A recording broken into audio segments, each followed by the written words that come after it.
আমি সুকান্ত, আজ আমি তোমাদের রায়মার্টিন প্রশ্নবিচিত্রা থেকে সপ্তম শ্রেণীর ইতিহাসের 3 নম্বর মডেল সেটটি সলভ করে দেখাবো।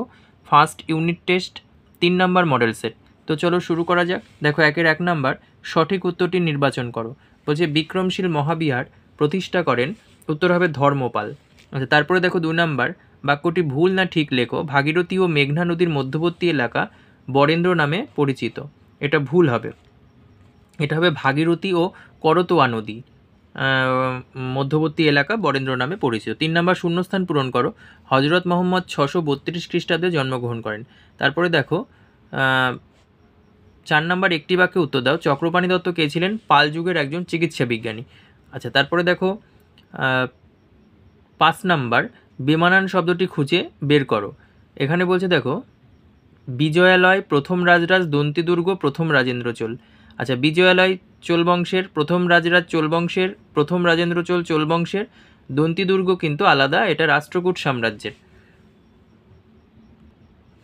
তারপর দেখো, ক স্তম্ভের সঙ্গে খ স্তম্ভের মেলানো। 2 নম্বর, রামচরিত হবে সন্ধ্যাকর নন্দী, ব্রাহ্মণ সর্বস্ব হবে হচ্ছে হলায়ুধ, পবনদূত এটা হবে ধৈ, গীত গোবিন্দম এটা হবে জয়দেব। আচ্ছা, তারপরে 3-এর 1 নম্বর বলছে ত্রিশক্তি সংগ্রাম কি? এটা পেয়ে যাবে 31 পেজে 27 নম্বর কোশ্চেন।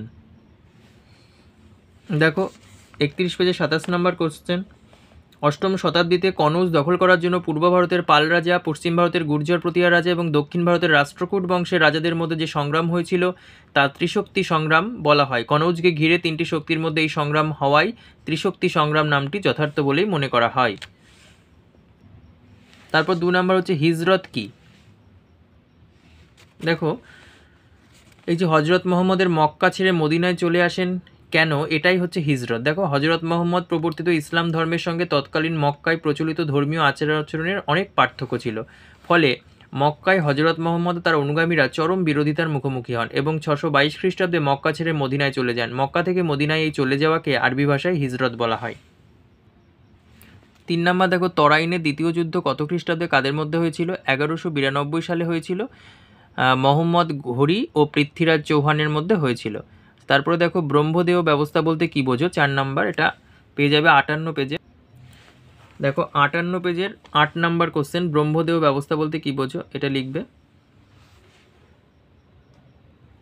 তারপর দেখো 4-এর 1 নম্বর, কৈবর্ত বিদ্রোহের বিবরণ দাও। দেখো, 31 পেজের 26 নম্বর কোশ্চেন, কৈবর্ত বিদ্রোহের তাৎপর্য, এটুকু। তারপর দেখো, টিকা লেখো দীপঙ্কর শ্রীজ্ঞান বা অতীশ দীপঙ্কর। দেখো, 56 পেজের 21 নম্বর কোশ্চেন, এখানে একটু বড় করে দেওয়া আছে, 3-এর মতো করে লিখবে। তারপরে দেখো 5-এর 1 নম্বর, মাতসান্নাই বলতে কি বোঝো?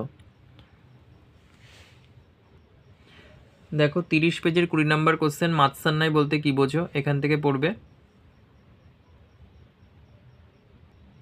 তারপরে দেখো আছে পাল বংশের শাসকদের সংক্ষিপ্ত পরিচয় দাও, এটা 19 পেজের 10 নম্বর কোশ্চেন। দেখো, পাল বংশের গোপালের নাম দেখো আছে, তারপরে ধর্মপাল, তারপরে দেবপাল, এদের সম্পর্কে পড়বে। তারপরে দেখো 2 নম্বর, নালন্দা মহাবিহারের পরিচয় দাও, এটা পড়বে 54 পেজে 17 নম্বর কোশ্চেন। তারপরে এদিকে আরও আছে, দেখে নাও। 3 মার্কসের হলে একটু ছোট করে লিখবে, আর 5-এর হলে এর পুরোটাই লিখতে হবে। তারপরে 3 নম্বর, দেখো, শশাঙ্কের কৃতিত্ব আলোচনা করো।